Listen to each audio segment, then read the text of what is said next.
So well, let me know if I can help you. Yeah. Well, if you want to write up the draft, okay. So it was broadcast live and it was broadcast and several times during the. It's 20 minutes till.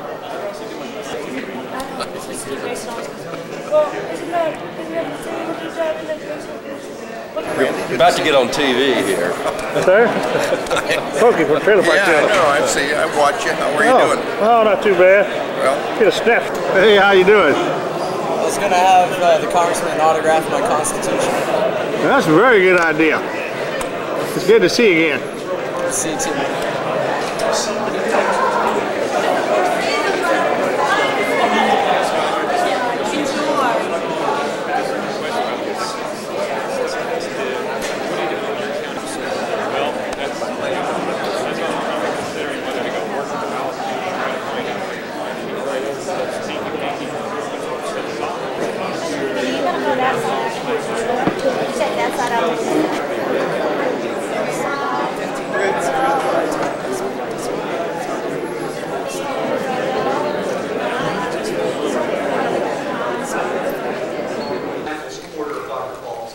I've invited Will Harris, who will be more balanced, to go ahead and introduce the comment. Will, big one.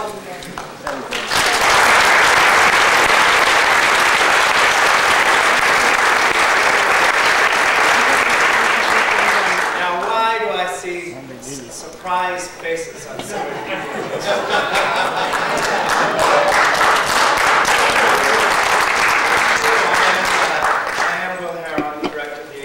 Texas, and you shouldn't be surprised to see me here. The ACLU in Washington, D.C. has worked for many years with Congressman Ron Paul, and he has been one of our most fearless, strident fighters for freedom and liberty in the Congress at a very, very difficult time. And my opinion, like I saw on a sign the other day, the best model of a Patriot Act is the U.S. Constitution. And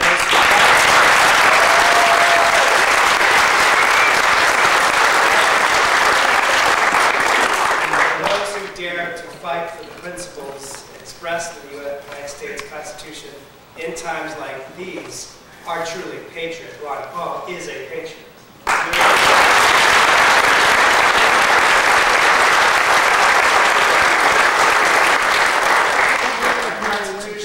Protected and long-time cherished right to privacy has been under threat, not just since September 11th, but for at least the past 10 years. More so than before, with computers and cameras and sensors and wireless communications, GPS, biometrics, and other technologies that are superseding previously held notions of how to limit the government from interfering with our freedom of thought, our freedom of movement, our freedom of conscience, of association, and of privacy to our unique individual physiological makeup, our DNA structure, our fingerprints, things of this nature. Ron Paul has been a fearless protector of that, but each month that goes by, we hear of a new gizmo that's being offered, new gizmos that are being offered for sale to our government to further enhance the ability to monitor each of us. Ron Paul has continuously fought against those. I have here in my hand a letter from Katie Corrigan and Laura Murphy, who's the National Director of our Legislative Office, the ACLU in Washington, thanking the Congressman for his legislation that would repeal a provision in current law allowing for a database on unique health identifiers. That sort of vision and courage is why I'm here today to introduce Ron Paul. Beyond that, and probably most significantly, was the fact that Ron Paul had the courage to stand up against the wave of the threats to freedom like we haven't seen in 50 years, and that was with the swift passage of the USA Patriot Act. Ron Paul said, quote, in reflection, attacks on our homeland prompt massive increase in the bureaucracy to protect us from all dangers seen and imagined. The prime goal and concern of the founders, the protection of liberty, is ignored. Those expressing any serious concern for personal liberty are condemned for their self-centeredness and the lack of patriotism. That, in fact, was the risk that Ron Paul took courageously, and he stood up to the fight, and like many others, were unwilling to, and we applaud him for that, and we honor him for that.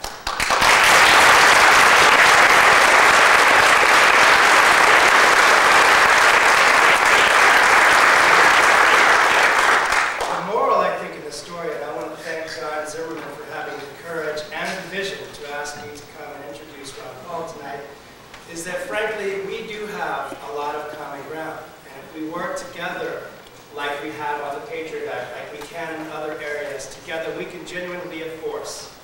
In Texas, the governor, Rick Perry, appointed a Homeland Security Task Force immediately after September 11th. And I'm very proud to say that these people gathered did not go over the line the way that our Congress did, the way that New York did, Florida did, Minnesota did, Illinois did, and other states. They passed 44 recommendations that do nothing to enhance the authority of law enforcement to invade our privacy and to harass us as citizens. They took responsible measures to protect our courts, to prepare for biological terror, but did not encroach upon our freedom. Together we can hold the line here in Texas. I encourage you to work with us. Ron Paul says recently that the drug war has become more of a threat than the use of drugs itself, and we agree with that.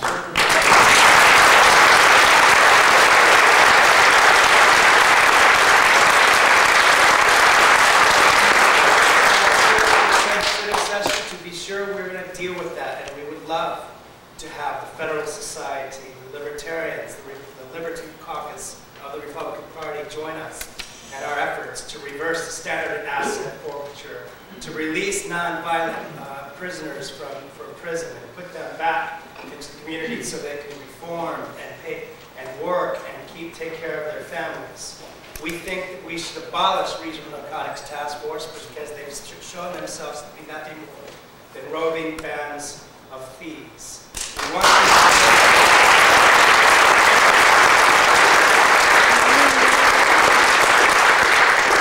that, and to demonstrate our genuine pride and support for Ron Paul's courageous efforts to sustain liberty under constant threat, we deputize Congressman Ron Paul to the ACLU of Texas.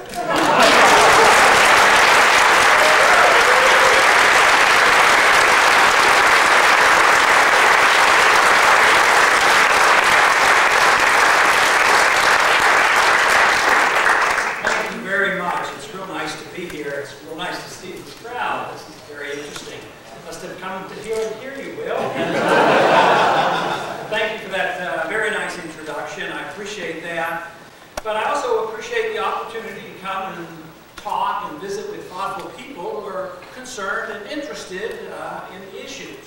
And I was asked just a little while ago by the media, are the people really concerned?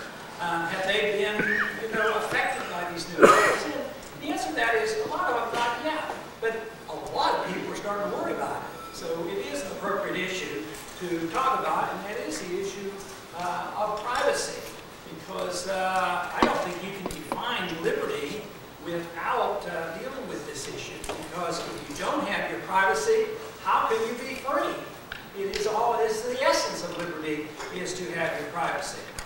But let me start very briefly with a little introduction about how things operate in Washington, and that tells you a little bit what the obstacles are and the legislative process and the mentality up there.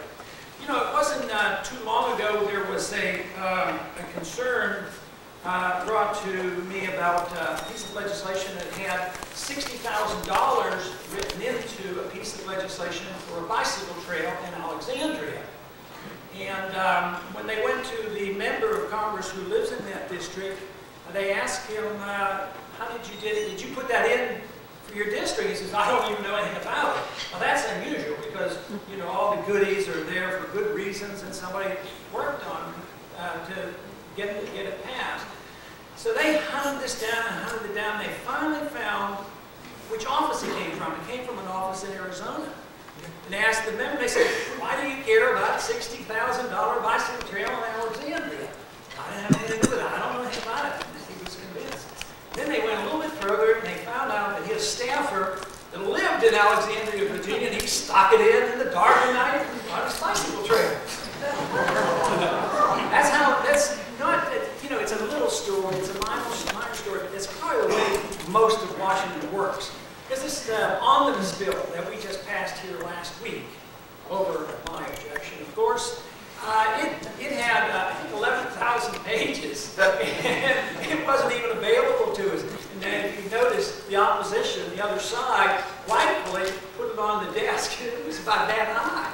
And it wasn't available to any member of Congress. Those behind the scenes, you know, drew this up and spent all that money, all your money, so work hard, they need your money.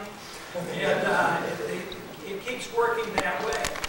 But you know, in our lame duck session, we had a bill come up to vote on, and it had to do with the bankruptcy bill, which was a good bill, and I was in support of the bankruptcy bill. But then there was a controversy, and there was a controversial piece of legislation stuck on dealing with abortion. And so it was a very, very hot issue. And there was a tight vote on the rule to kill the bill, not because the large majority in the House supported the bankruptcy bill, but because of the other issue, this was brought up. And the voting that was going on, it was really, really tight. I mean, it was back and forth and back and forth. And the whip went around twisting arms and getting the votes. He'd find a vote here or there, then the other side would get a vote. And this was going on like 45, 50 minutes, trying to figure out how this bill would go. And finally, it was very clear the bill would be defeated. And it was at that moment that the leadership on our side of the aisle, who had worked so hard for that 40 minutes to get the bill passed, and finally realized they couldn't pass it, they couldn't call any more chits in, so they made the announcement. The message went around the floor: you are now free to vote your conscience. And 100 people switched their votes. Then it was overwhelmingly defeated. So that's the way it works, and that's how some of this horrible legislation gets passed. The emotion, the short period of time that exists, the political sentiments where people think arm twisting, support for the president, support for the party, and trying to get ahead in your party, so you have to go along. One thing I've observed is that the frequent statement is, if you go to an individual who's in a leadership position, one of the top 20 or 30 positions, you say, why are you voting this way? I know you don't believe that way. He said, well, it's different now. I'm in leadership. So when you're in leadership, you're more likely to go along, to get along, in order to satisfy those individuals who are in leadership. So the process is not all that encouraging. It's really a pretty tough system. The Homeland Security Bill, as well as the Patriot Act, were passed in very, very unusual fashions. The committee, the House committee, the floor was kept open until 5 o'clock in the morning. Rules were bent and twisted, and in order to avoid two-thirds vote, and they were able to pass things on a majority vote. So the process was such that on the Patriot Act, we had seen one version of it, but the final version was not available to us. And it came back from the Senate.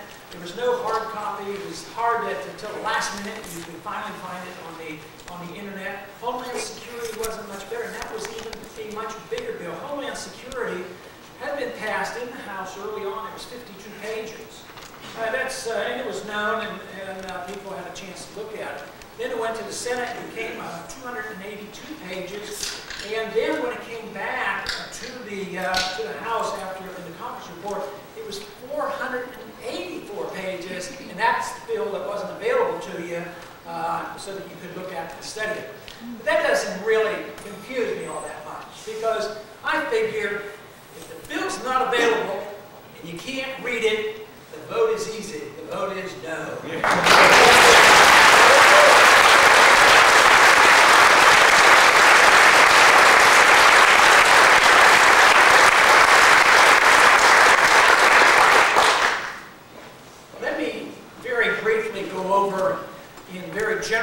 terms the philosophy that I follow.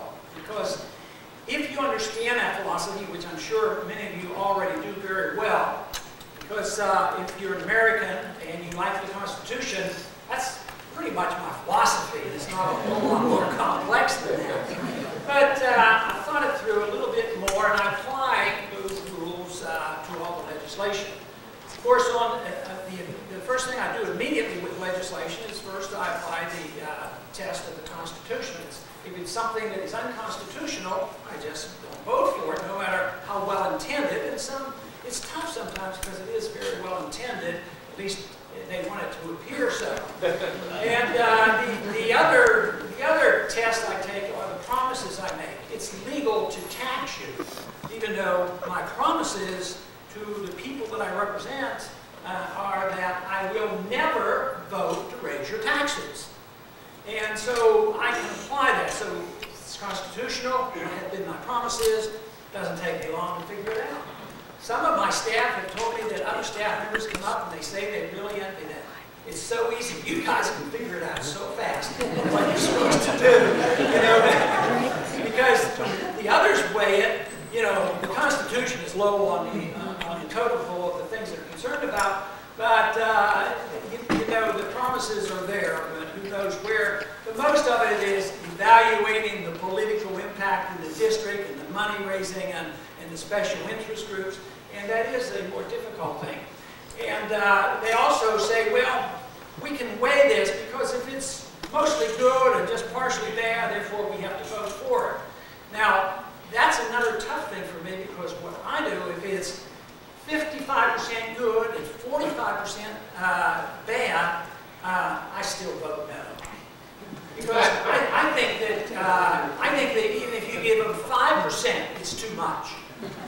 Because that's the incrementalism. There's always something good in all the bills, and if there isn't, they tell you there's something good in all the bills.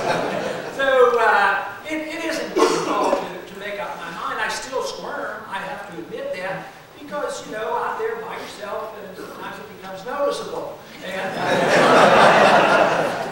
but the other day I walked in and I really got worried because I walked in, I had voted, and I had read the bill.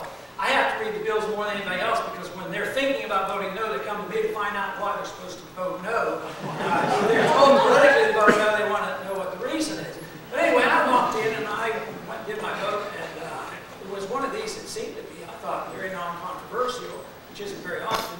And all of a sudden, there was a no vote up there. And I was talking to someone, and I glanced up there, and I said, wait a minute. I said, there's a no vote up there, and it's not mine. I said, I must have made a mistake. But no, the correct vote was yes, and I don't know whether he changed his vote or not. But anyway, I have to watch out for that, because I don't want to lose my reputation. But my philosophy, along with the Constitution, starts with the principle of non-aggression.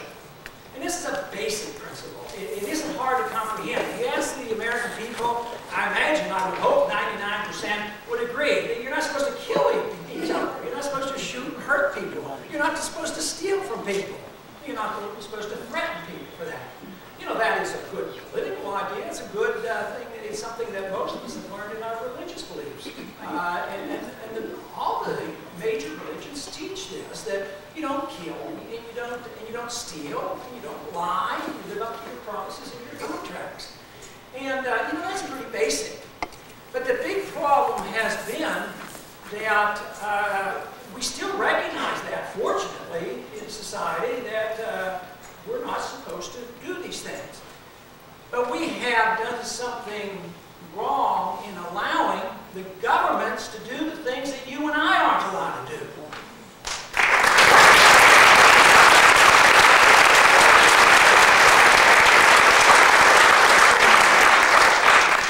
So if you and I are not allowed to transfer wealth and steal and hurt people, our job then, as those who participate in government and political action, is to put the same restraint on government to make sure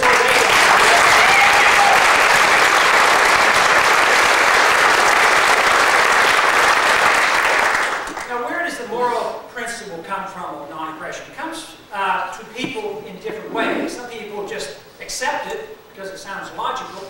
Some people call it natural law. Some people call it getting our rights from our Creator, and that we have a natural right to our life and our liberty and our property.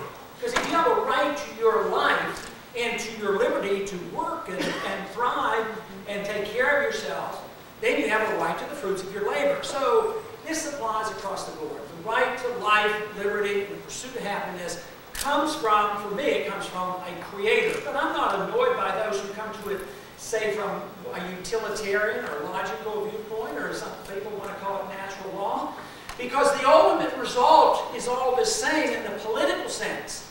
That if somebody else who disagrees with me on my religious beliefs honors and respects the right of the right to life and liberty, and recognizing that aggression is wrong, my religious liberties will be protected. And that's why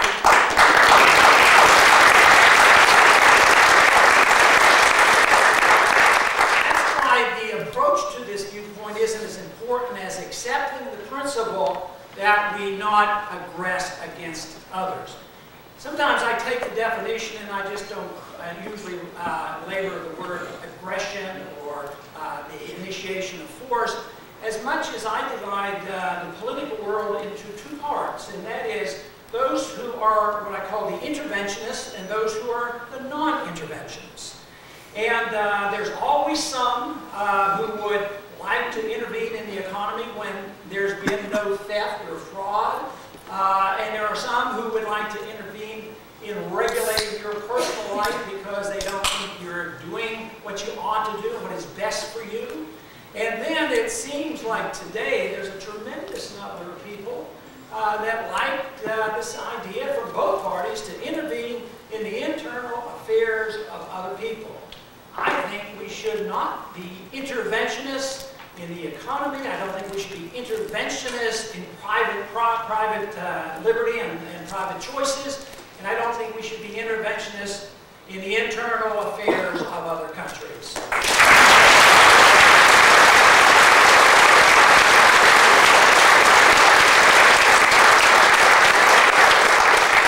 What is the practical purpose of a philosophy like this? There's a tremendous practical benefit. Now, even if there were not a benefit that would be practical and beneficial, I would want that philosophy, because that's what I want. I want to be a free person, even if I would be poor and it just didn't look nearly as productive. But the utilitarian, the practical reason for this is that if you want a more prosperous society and if you want a more peaceful society, you will accept this principle. Because that is what should be our goal. Peace and prosperity for a maximum number of people. How does this work? What happens is, if you have a political system that pays a lot of attention to personal liberty, what you do is you release an energy from each and every individual. It isn't collective, it's individual. The responsibility is on the individual to take care of oneself and accept the consequences of all their decisions. That if they do that, then they become much more creative, there's much more abundance, and there's a much greater chance of having peace. Production goes up and happiness goes up. If and when governments move in and say, well, we should do this in the economy because the economy is unfair.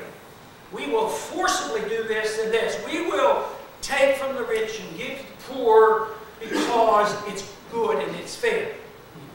You know, that's a lot of good motivation and motivation of most legislation up in Washington. But then if you apply that same principle to saying, well, I don't think you should be drinking beer, and I don't think you should be smoking cigarettes, and you shouldn't be gambling, and you stay out too late at night, and all of a sudden, but the government's going to put the rules on you for your own good. We're going to make you a better person. And then, in the other sense, in the third sense, and that is, we are going to make the world live like Americans live. We are going to impose our system on them because we are the best.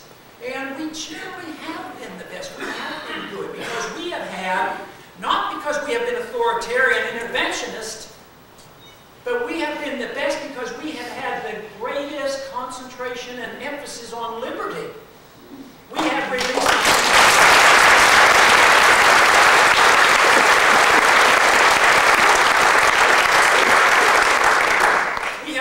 the greatest amount of energy into the productive section. We have had greater inventions and we've had greater prosperity. But now I think things are changing because I think that we have had less emphasis on this. Because when governments take over this role of allowing an individual with this creative energy to strive for excellence and strive for virtue, which is what life is all about, if you take that away from the individual and give it to the government, even with the government's good motivation, so that we all strive for fairness and excellence and better governments overseas, the government cannot do that without sacrificing the most important element. The most important element is individual liberty. So they're incompatible. But we, in the last 100 years, have accepted the notion that it's the government's responsibility. And this is the reason if anything goes wrong, what is the government going to do about it? You know, this last week, I took a very controversial vote. And I'm almost afraid to mention it here because I'm afraid you all disagree with me on this vote. But this vote came up, and it was designed to stop those horrible, horrible talent marketing people. And I think that's a good idea. Matter of fact, my wife just told me that there's a volunteer place she can go up and put her name down and take care of it. There are state laws that deal with it. But no, they call Washington. I'm tired of getting these phone calls. Call Congress. Pass a law. So the law went sailing through, and everybody knows that everybody hates telemarketers. So they passed it. There may have been two, but I know I voted no. And I figured, well, what do we need? Why do we need a government? Why do we need the federal government to tell us to hang up the dumb phone?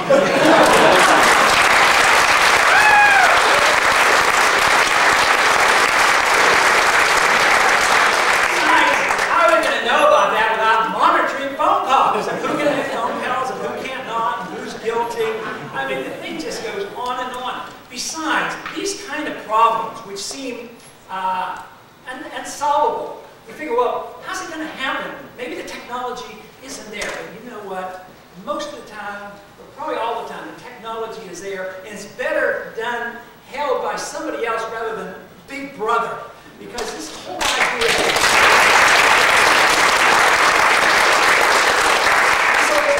that we resort to the government encourages, you know, just more meddling, more record keeping, and just want to know every single thing that we do.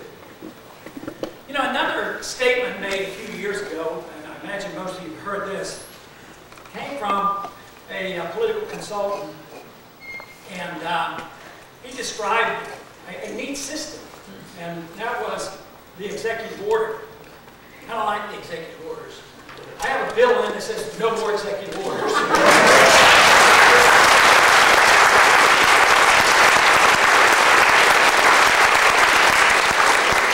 But they can't do by law, and a lot of times the public gets wind of what they're doing and they don't do it. A month later they do it by executive order. So executive orders, that's bad news because they're not following the rules, they're cheating. And we're not allowed to cheat, they're not allowed to cheat. And so that's what we ought to. Paul Begala. Anybody ever hear of Paul Begala? Yeah. Paul Begala said something very famously. He said, stroke of the pen, law of the land. Kind of cool. That's what he thinks about executive orders. But he was expressing something that nobody else is honest enough to express. I mean, he loved it. He was there. He was working with Clinton. And believe me, they're still up there who like to write these executive orders. Matter of fact, the other day I got wind of a bill, and this did not get a lot of news. It had to do with Social Security with Mexican citizens.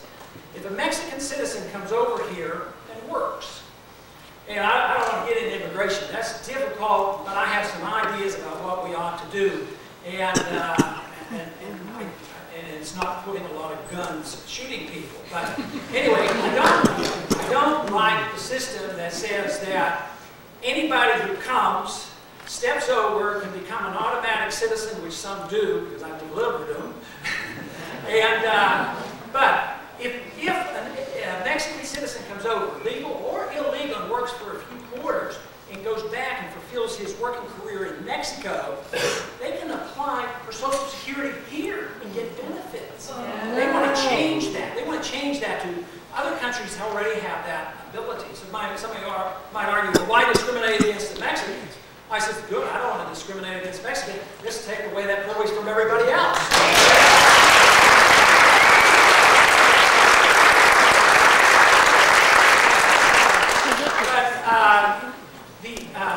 The Mexican citizen will qualify just by, coming over. And I just don't see how that is going to be an advantage in trying to solve this horrendous problem that we have with Social Security and Medicare and Medicaid for that reason.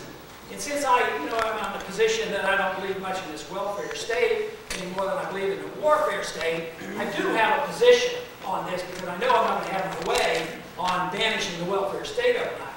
But I have come to the conclusion that if you're spending $450 billion over years wasting and causing wars, then we'd be a heck of a lot better cutting a bunch of that out and making sure the elderly were taken care of a long time before you have to just cut everybody off. But I do not see this idea that we are compelled to finance the world. Matter of fact, this whole system, I am very confident that my arguments are going to win. Not because these arguments that I'm making them, but the arguments that we make dealing with our government doing too much. It's going to come to an end, but unfortunately it's going to come to an end not out of wise choices by the members of Congress. It's going to come to an end because we're going to go broke because we can't afford it. And yet this is what's happening. It's being added on all the time. On the issue of privacy, privacy is the essence of liberty. Big Brother is there, and Big Brother will be monitoring us. Big Brother is monitoring us. It's getting worse every day. When does Big Brother get bigger? Usually in the midst of a war. It has happened throughout the centuries.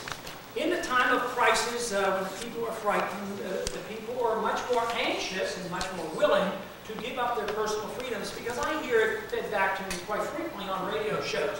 And they'll say, well, these are difficult conditions. These are different times. We're in this war against terrorism, so therefore we have to be willing to sacrifice some of our freedoms. Now, this is not a new sentiment. This has existed throughout history. It's throughout history, Civil War periods. Think of the atrocious violations of liberties then. Think about World War I and World War II, and on and on. And generally speaking, there is a retrenchment, but never the whole way. Now, anytime you declare a war, that means you, the people, we have to be willing to sacrifice, because it's war. If you don't, you're not patriotic. That's why they call the encroachment of your personal liberty bill the Patriot Bill. So, during these times, whether it's the war against terrorism, the war against Iraq, the war against poverty, the war against drugs, that one's been going on for a long time. And that certainly hasn't enhanced our liberty, and it certainly hasn't done a darn thing to stamp out any drug use.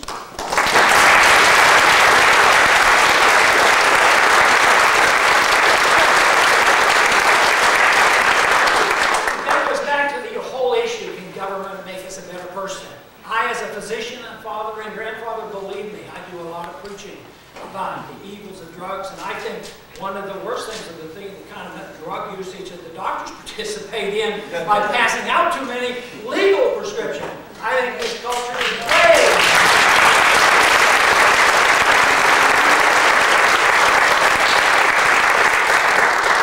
But the choices have to be made outside of the government mandates and dictates and violations of our liberties, because eventually it's those violations, those sacrifices of our liberty that will compromise the creative spirit of what a free society is all about. And I think we're moving into a period of time where this is tending to climax because things are coming together. The foreign policy is some days it just doesn't seem like who's in charge. And then we have this terrorism. I mean, we're mostly, if you talk to the American people, the most important thing they think the government's done so far is to warn them about what code level we're at. You know, last week's code level was raised up to orange, and it came from somebody who was in the country that thought it was a terrorist, and he said, well, yeah, something's coming up. Then they put out the code alert. Then they found out that the guy couldn't pass a lie detector test. Think of what we've done to ourselves. Think of what we've done to ourselves at the airports. I mean, it goes on and on. And there are times when I think Osama bin Laden must be chuckling. He must really be chuckling when he thinks about us going in there and now starting another war. At the same time, we don't even talk about him anymore. So this whole issue is something that we should not ignore. Although it might not have affected any one individual as of yet, it will affect this country. It will continuously. And actually, the bills are too numerous. You know, it would be boring. It would take so long to go over all the bad things that have happened since 9/11. But for instance, I have almost 2 pages here, just list after list. You can see how many they number up to. I have 16 different pieces of legislation that have been passed, that they're detailed and complex and changing things. And then there are the kind of things that could be done by executive order. Some of these things have been done by executive order that they're already doing, and they want, now that's one of the reasons why they want Patriot Act number 2 passed, because they're already doing it. Now, Patriot Act number 2, I've looked at that very generally, but one of the big changes there is that if you could be accused of belonging to a terrorist group, who's going to define a terrorist? Well, we'll have somebody in Washington do that. Maybe Ashcroft can make it up. Any side whether or not you belong to a terrorist group. And who knows? It may be right-wing, it may be left-wing, it may be religious, it may be secular, it may be pro-gun, it may be pro-life.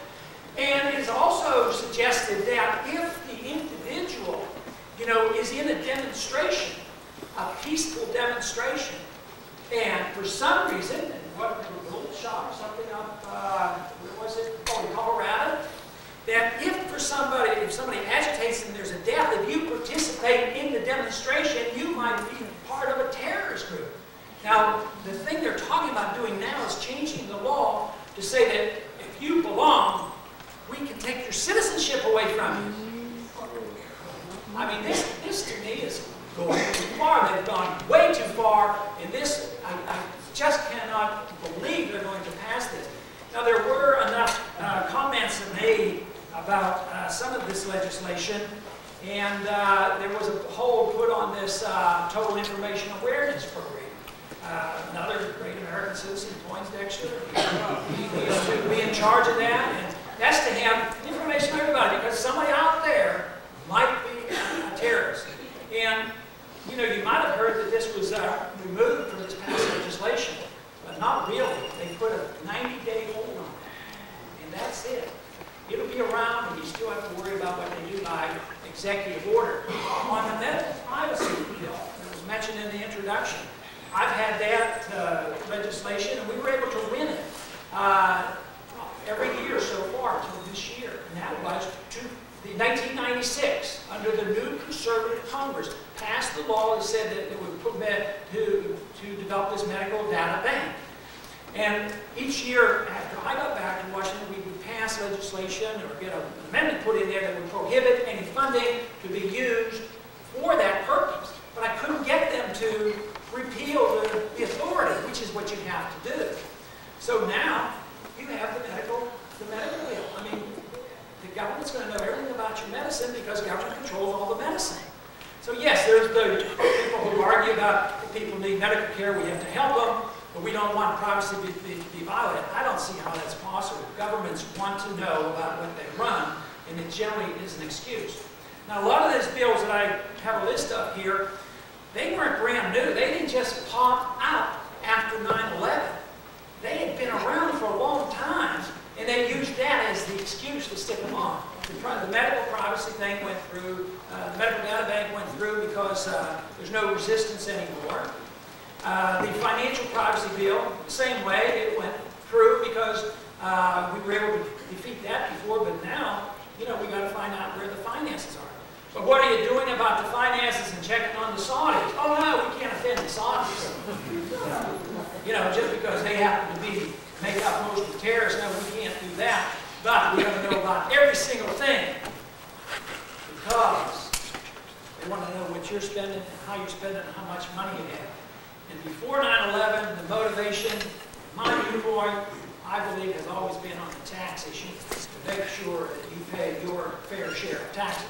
So it's another war. It's a war on those individuals who may not pay their taxes. And that is another excuse for the drug war.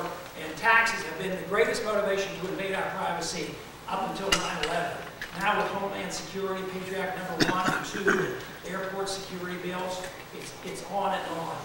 I imagine the airports annoy more than just me, but it's something that's very symbolic. And people ask you, well, you're complaining a lot, you're saying this and that, and what are we going to do? We have to do something. I think we should. I think we should do something. And I voted for the authority for the president to deal with the Al-Qaeda, those responsible for 9/11.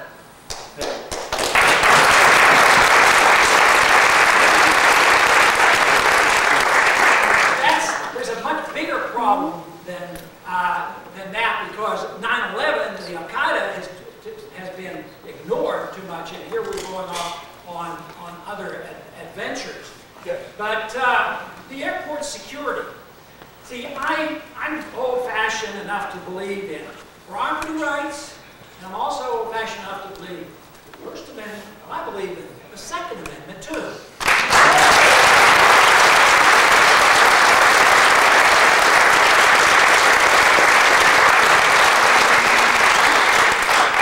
Now, in this country, it's not unusual to see private sources, private trucks, and private individuals with guns. And they protect your money because they haul the money to the bank and out the bank. And nobody thinks a thing of it because, you know, it's important that nobody steal from them. So it's the private market and the right to own a gun and a weapon, and occasionally you'll hear of a robbery, but not too many. Because why take on a truck driver that has a gun? But the responsibility, back to responsibility in a free society, most protection of our own lives and our property is done by ourselves. I mean, the policeman doesn't protect you in your house. You're protected in your house because you might have a gun. Whether you have a gun or not doesn't matter. You might, in Texas, have a gun. So,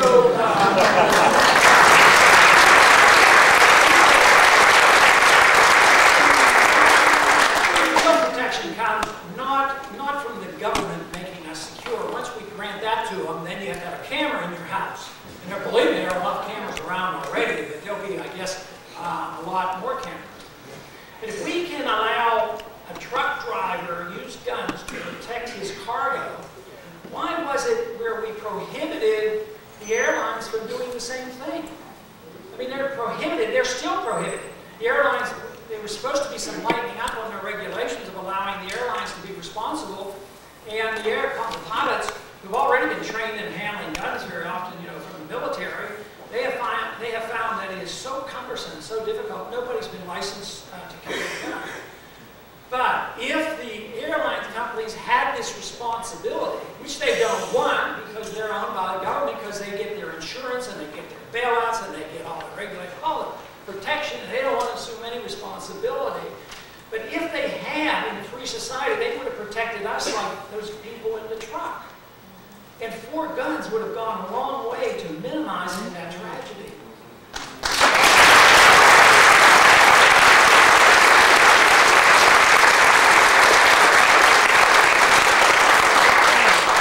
But to move in that direction will be very difficult. I think the assumption is it's up to the government. We passed Homeland Security. That is a tremendous invasion of our personal freedoms and privacy. At the same time, the area which is the most difficult to deal with and where the greatest shortcomings probably were, and that is in the CIA and the FBI and the National Security Agency. They weren't included in Homeland Security. They're very competitive. They don't share information. They had plenty of information. Probably someday, I guess they've already started digging it out, but they had a lot of knowledge about what could have happened. They can put it together. So it's bureaucratic. Somebody asked me, why aren't you for the Department of Homeland Security? Aren't they trying to do the right thing? Yeah, they're trying to do the right thing, but 170,000 bureaucrats? They can't, so far, haven't figured out anything other than changing code orange to code yellow. You know, this sort of thing. No, I don't think the bureaucracy can do that, can solve this problem. The other thing that's very unpatriotic to mention is, you know, why do these things happen? Is it because we're good? Does it happen because we're rich? I don't accept that. I just don't think. I guess they really hate Swiss. You know, they're pretty rich, and they're up there, and they're enjoying skiing and all this good. So I don't go after the Swiss. Now it's back to foreign policy. Foreign policy has a lot to do with this. So it's very hard to deal with the issue of privacy in an isolated fashion. You have to deal with it in why. Whether it's the war on drugs, whether it's the IRS, whether it's our foreign policy, or whatever. Because those are the excuses for encroachment on our privacy. And I think we now are facing the consequences. There's a book out a few years ago called Blowback by name's Johnson. And he details how our foreign policy all blows back in our face. And I think that is so true. I think that is so true. But you have to be so careful with that, because if you say that maybe it had to do with our foreign policy, that means you blame America? But no, I mean, you blame the criminals who did the killing. But you need to understand why they were motivated and why people are motivated. You need, if you ignore that, you have to ignore the fact that one report this weekend said there were 30 million people demonstrating against our policy. Now, are we supposed to ignore that, and if I pay attention to it, I'm an American? I mean, this is what they're implying. Our foreign policy is something I have talked about for a long time. I've run on it as early as 1974. I believe in what the founders have taught us and told us, that a non-interventionist in foreign policy is the best kind.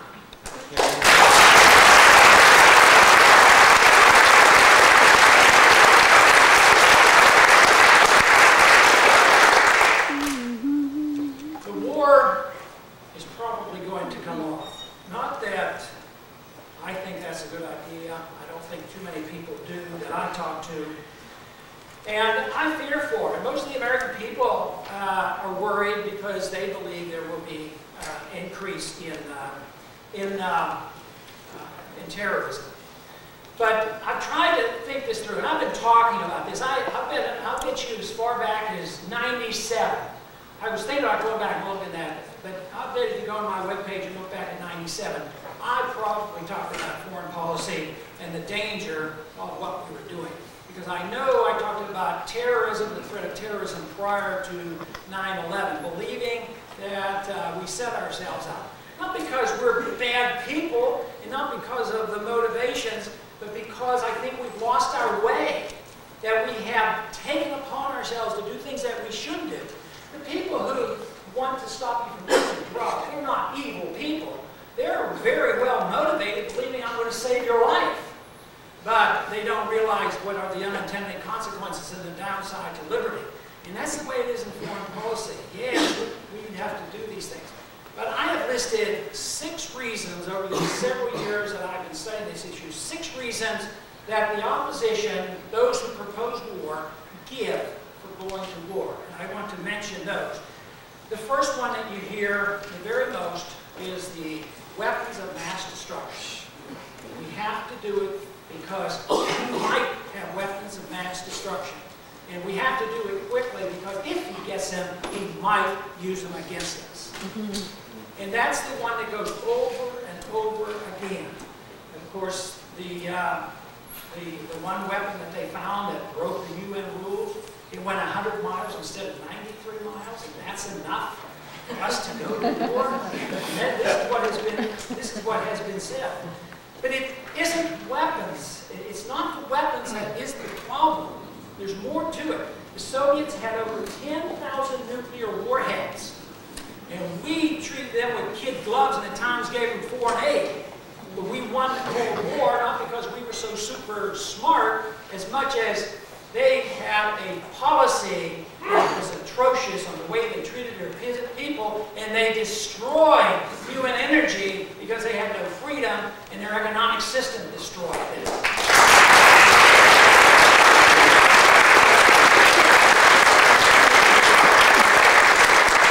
Soviets had weapons of mass destruction. I didn't dare. If you want to worry tonight about weapons of mass destruction, try to get somebody to assure you that you know exactly where those 10,000 nuclear bombs went, because nobody knows for certain exactly where they are. Pakistan has nuclear weapons, India has nuclear weapons. If we stir up trouble over there, we're liable to stir up a nuclear war for all we know. North Korea brags about it. And of course we say, oh, you do? Well, we better negotiate with you. So the weapons cannot be the issue at all. There has to be a lot more to this than just the fact that somebody might get a weapon and might use it against it. Then the second reason, the most common reason given for the need for this war, is to enforce UN resolutions.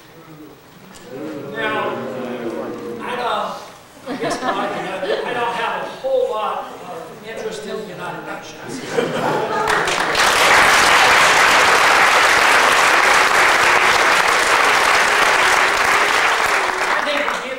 Sovereign right to make our own decisions if you go to the United Nations. Matter of fact, the impracticalities of the United Nations is that if you fight a war in the United Nations, it's liable not to be won. It's undeclared, unconstitutionally undeclared, and the fight is never to win, such as in Korea.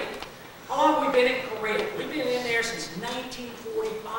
What's that, 58 years we've been in Korea.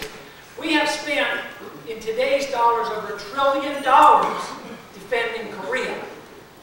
We have 37,000 troops there. We lost, what, 33,000. 100,000 were wounded. And we have taken care of veterans since over all these years. And where are we? The war was not declared, which made it unconstitutional. The war was not won because the purpose wasn't to win the war. And here we are, still there, in about as big a fight with Korea as ever. And what happened this last week? Amazingly, in spite of us trying to sit there and create this confrontation, the South Koreans open up a bridge for the first time to North Korea because the people want to get back together again. And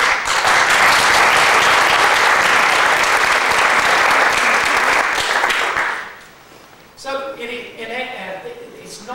it's not the weapons, it's not the UN resolutions. The UN resolutions, our administration says that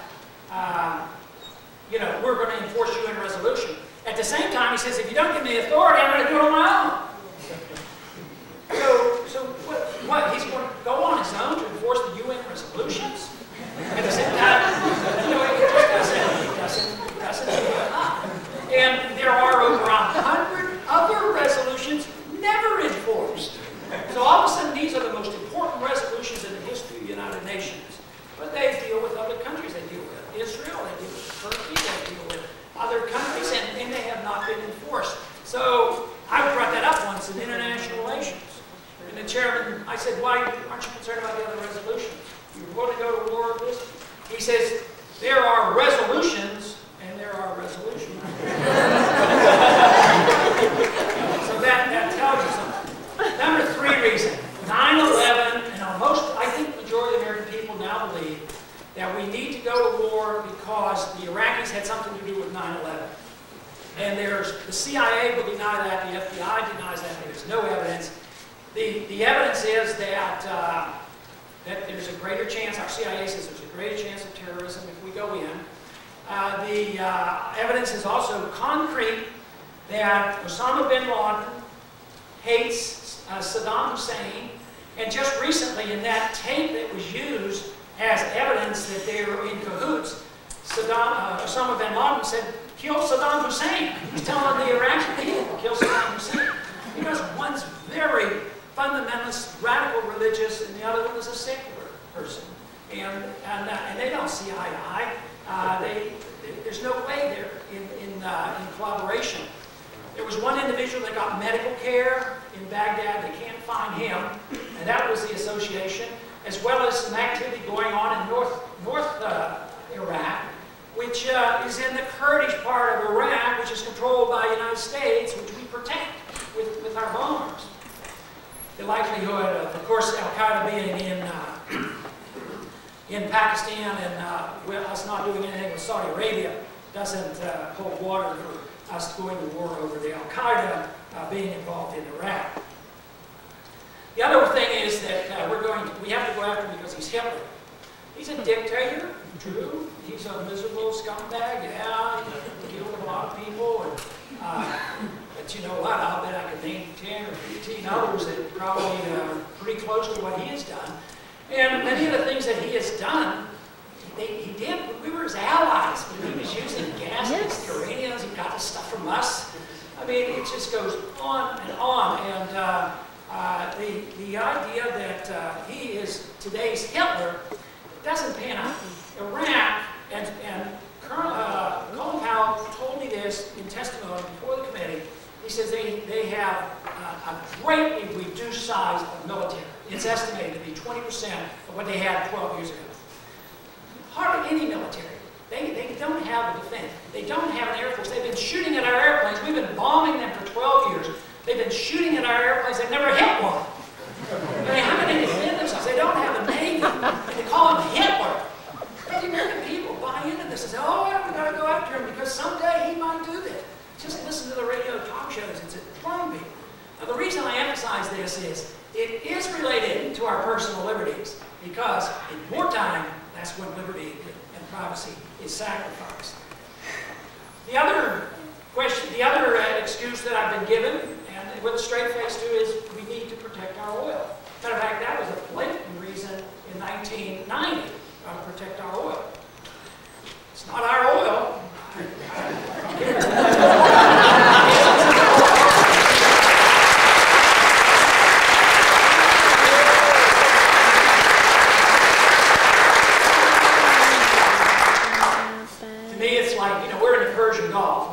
Before the war built up, we're spending $50 billion a year protecting our oil. What do you think would have happened here in Texas? How do you think we Texans would have acted if the Chinese would have come to the Gulf of Mexico and said, oh, we're here to protect our oil? It wouldn't have happened. And that's the way, now, that's the way they see us. No matter whether you can give me a legal or moral justification for it, doesn't matter. You could be right about it. But I'm right about what it does to radicalize people over there. The same way.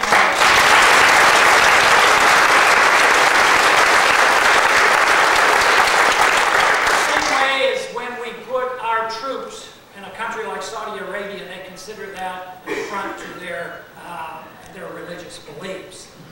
So this $50 billion a year that we've been spending, which is going to skyrocket, just think for a minute, try to guess in your own mind how much you think we spend on the oil we get out of the Persian Gulf. We spend $11 billion on the oil. But the argument is oh, if Saddam Hussein gets control, he's going to deny it. No, whoever has it is going to be a businessman. You know, the cartel didn't even work. You know, in the 1980s, we all know Texas went bankrupt because oil went from $35 a barrel down to $10.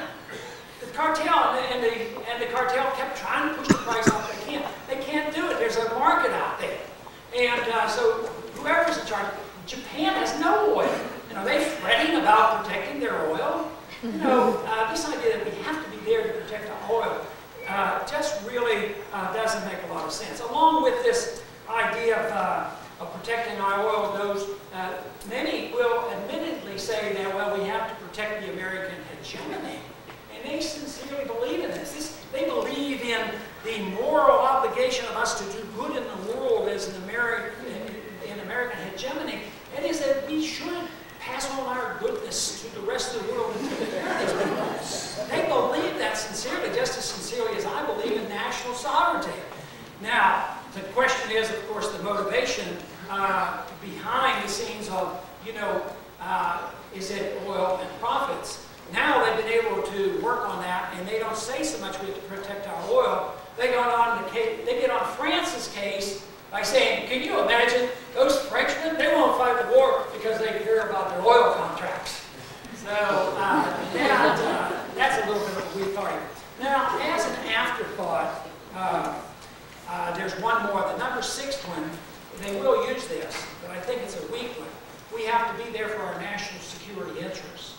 And for me to believe that we have to be there to protect America because Saddam Hussein is going to attack us, I just don't quite buy into that. But that on occasion is used. But I believe that the Christian definition of a just war is a legitimate thing for me personally. And this one doesn't measure up. And that is that you shouldn't fight wars we haven't been aggressed against. You should use all effort at diplomacy.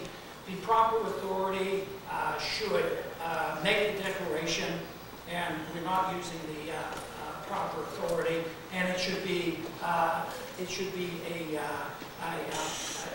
restraint in the war. I mean, you don't overkill. It has to be a legitimate response to the threat. But when the resolution came up in the International Relations Committee to declare war, not to declare war, to give the President the authority to go to war, I brought up the subject, which again was an old-fashioned idea, and I recognize that. And that was that we shouldn't do it this way, that we should either declare war or not declare war. And that did not make anybody very happy. So there was a discussion, and I was told by the chairman of the committee that this is anachronistic and no longer applies, this war powers in the Constitution. And we don't do that anymore. And the leader of the minority party said that that was a frivolous thing for me to do, to bring that up, Mr. Senator Cole. The idea that there should be a constitutional definition of what we do. If we brought that vote up and it would pass and go to the House floor and pass, there is no doubt I would support all the efforts to win the war, even though I would disagree with it, because I would believe that my side lost and we went through the process. But since I wasn't for the war and nobody else was for assuming responsibility, nobody voted for the resolution. And they were furious. They were furious. And one individual got up and said, this is not practical to make us declare war. Don't you know this would invoke the issue of insurance contracts, and it would make us deal with our allies differently. They wouldn't be able to do any business in different places. They came up with all these practical reasons. They didn't want the responsibility. So the bill literally took the power, the authority of the Congress, which is given to us by the Constitution to declare war up or down, and we transferred that authority to the executive branch.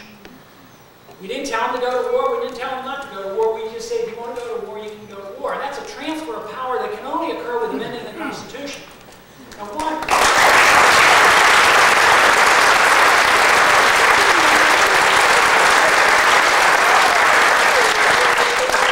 is that so important? First, we're going to war, and that's pretty darn important. But second, and of equal importance, is if you don't follow the rules, what good are the rules?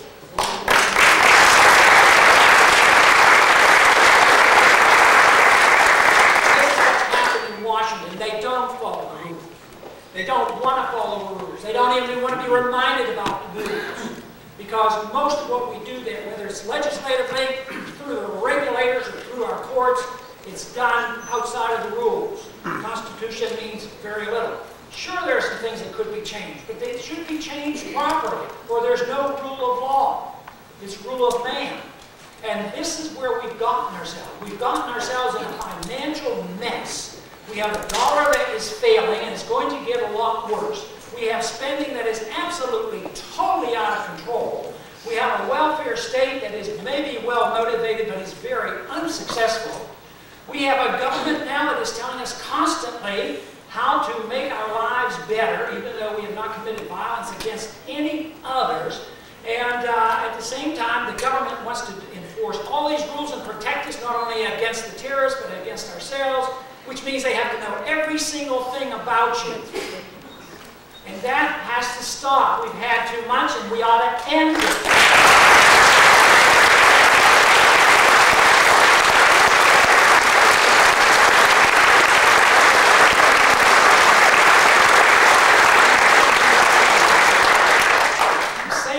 Foreign policy. It said that the president, all presidents, are supposed to have charge of foreign policy. Read the Constitution carefully. He's the commander-in-chief if we declare war. That's it.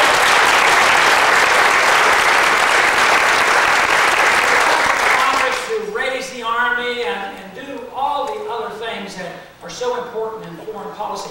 All trade agreements should be done with the Congress, not by the president dealing with trade agreements and getting us into these agreements that we endlessly fight over, like the WTO and NAFTA and other things. Free trade I'm for, but not for it by transferring authority. If you want it that way, we should make them change the Constitution or we'll have nothing left. And right now I think we have very little. I would like to go ahead and close because I understand we will take some time for questions, but I want to quote from an economist. Although we didn't talk about economics tonight, economics to me is very, very important. And this all comes together because I believe it will all participate or contribute to the bankruptcy that we're facing because we are now just literally printing the money in order to pay the bills, and there is no slowing up, whether it's domestic or international warfare spending. But Hayek is an Austrian free market economist who won the Nobel Prize, so he has some credibility and credentials, no longer living, somebody that I was fortunate enough to have dinner with many years ago. But he was a true believer in the marketplace and a true gentleman and understood these issues a lot better than I will ever be able to. But he had a statement about a free society I want to read because I think it's so appropriate and something I try to follow and something I would suggest that we all try to follow. He said, we must make the building of a free society once more an intellectual adventure, a deed of courage. We need intellectual leaders who are prepared to resist the blandishment of power and influence and who are willing to work for an ideal, however small may be the prospects of its early realization. They must be men who are willing to stick to principles and to fight for their full realization, however remote. Unless we can make the philosophic foundation of a free society once more a living intellectual issue and its implementation a task which challenges the ingenuity, the imagination of our liveliest minds, the prospects of freedom are indeed dark. Those are words of wisdom.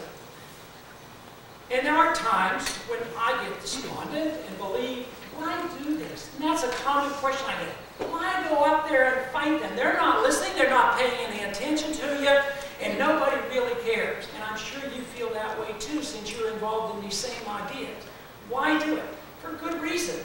What else is there to do?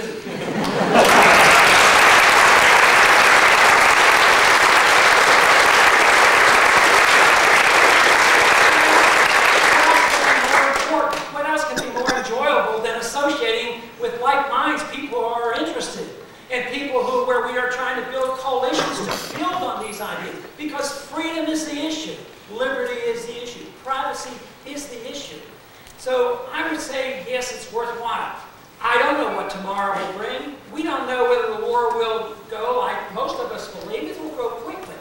But I'm not so worried about a week or two of war. I'm worried about a year or 2 or 5 or 10 years of war and not changing our policies, whether it's domestic, economic, monetary policy, or our policy of foreign intervention overseas. That's what I'm worried about.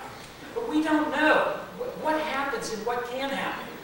I think there are very few in this country who accurately predicted exactly what would have happened, what happened to the Soviet Union. The Austrian economists came the closest. Mises, who was the teacher of Hayek, made the prediction in 1912 that socialism can't work because they have no pricing mechanism and it will always collapse on itself. And it did. We don't know what will happen, but the other prediction about our system of government will not become communist or socialist in the conventional sense, but is more likely to become a fascist-type corporate entity involved with a lot of war. So these were the warnings that were made at that time. But we don't know. This could end quickly and gracefully. It could end with difficulty. I do think some price will have to be paid because we live beyond our means. We borrowed, so therefore there will be some paying back for some of us, or at least our kids. But it doesn't mean that we should give up on the issue of freedom.